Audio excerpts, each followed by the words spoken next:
दोस्तों, आज की ये वीडियो दिल को छू लेने वाली भी है और सोचने पर मजबूर कर देने वाली भी। एक ऐसे वक्त में जब दुनिया भर में इस्लाम को लेकर तरह तरह की बातें कही जा रही हैं, सोशल मीडिया पर मुसलमानों के खिलाफ नफरत फैलाई जा रही है, वहीं मध्य प्रदेश के विदिशा जिले से एक ऐसा मामला सामने आया है जिसने सबको हैरान कर दिया है। 20 साल की एक लड़की आशा प्रजापति ने जिला कलेक्टर के दफ्तर पहुंचकर कहा कि वो अपनी मर्जी से इस्लाम कबूल करना चाहती है। लेकिन कहानी यहीं पर ख़त्म नहीं होती। असली खेल तो इसके बाद शुरू होता है।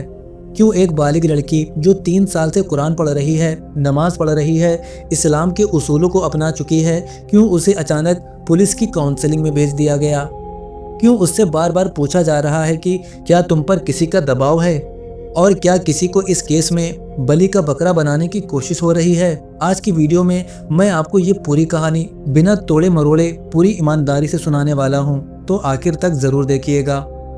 दोस्तों, आशा प्रजापति, उम्र सिर्फ 20 साल, ना माँ बाप, ना कोई सहारा, ना कोई ऐसा रिश्ता जिससे वो मदद मांग सके। बचपन में ही माता पिता का इंतकाल हो गया। रिश्तेदारों से कोई संपर्क नहीं, कोई सपोर्ट नहीं। जिंदगी एक तरह से अपनी ही मेहनत और अपने ही फैसलों पर गुजर रही है। लेकिन इसी तन्हाई में उसके दिल के अंदर एक झुकाव पैदा हुआ इस्लाम के लिए।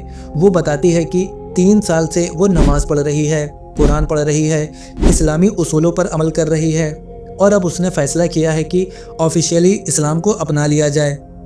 दोस्तों सोचिए, एक 20 साल की लड़की जिसकी ना कोई संस्था है, ना कोई संगठन, ना कोई ग्रुप उसके पीछे है, वो अकेली कलेक्टर के ऑफिस जाती है और एक धर्म परिवर्तन का आवेदन जमा करती है। वो साफ साफ लिखती है, मैं अपनी पूरी मर्जी से इस्लाम कबूल करना चाहती हूँ। मुझ पर किसी का कोई दबाव, लालच या डर नहीं है। मैं कई साल से इस्लाम की तालीम ले रही हूँ। ये पढ़कर ही प्रशासन हिल जाता है। एक लड़की अकेली, और इतनी हिम्मत। जैसे ही ये मामला बाहर आता है, पूरा जिला, मीडिया, प्रशासन सब सक्रिय हो जाते हैं। कलेक्टर इस मामले को एसपी को भेज देते हैं। एसपी उसे पुलिस स्टेशन बुलाते हैं। महिला एवं बाल विकास विभाग उसकी काउंसलिंग शुरू कर देता है।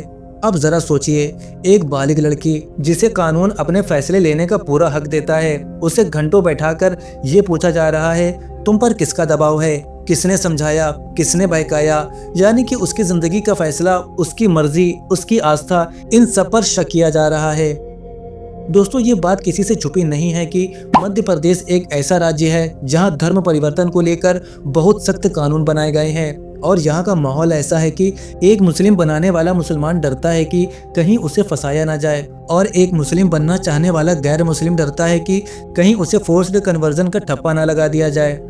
अब जब एक 20 साल की लड़की, वो भी हिंदू समाज से, खुद कह रही है मैं अपनी मर्जी से इस्लाम कबूल करना चाहती हूँ, तो हिंदूवादी संगठनों की बेचैनी बढ़ना लाजमी है।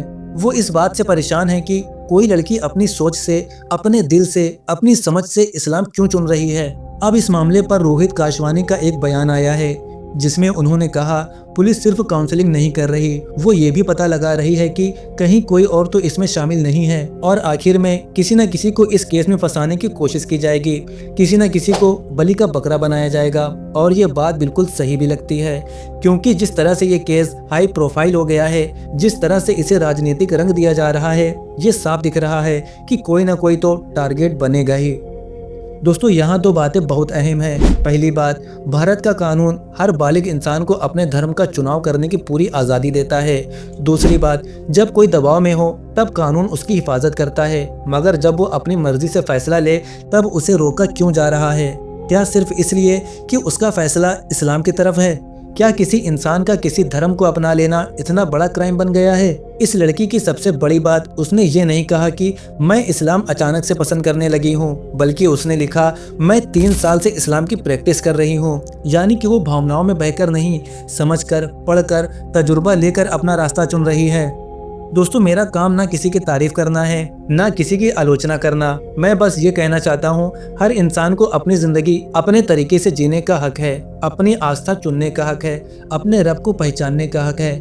अगर कोई मजबूरी में धर्म बदले तो वो गलत है, लेकिन अगर कोई अपनी मर्जी से, अपनी समझ से, अपने दिल की आवाज़ पर चले तो उसे रोकना, उसे डराना, उसे शक की नज़र से देखना, ये बिल्कुल ठीक नहीं। आज की इस कहानी में एक लड़की खड़ी है अकेली, लेकिन हिम्मत के साथ। देखना यह है कि आगे उसके साथ इंसाफ होता है या राजनीति।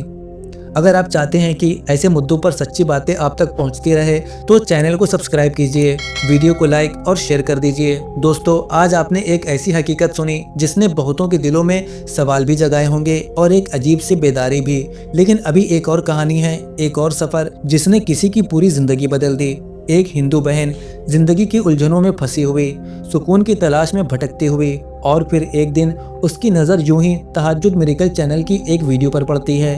तहज्जुद की रोशनी, उसकी दुआओं की कशिश, उसका असर सीधे उसके दिल पर उतर जाता है। वो कहती है कि उसी पल उसे महसूस हुआ सुकून सिर्फ अल्लाह के करीब जाने में है, और वहीं से उसके दिल का रुख बदल गया। वो रोती है, दुआ करती है और आखिरकार इस्लाम कबूल कर लेती है।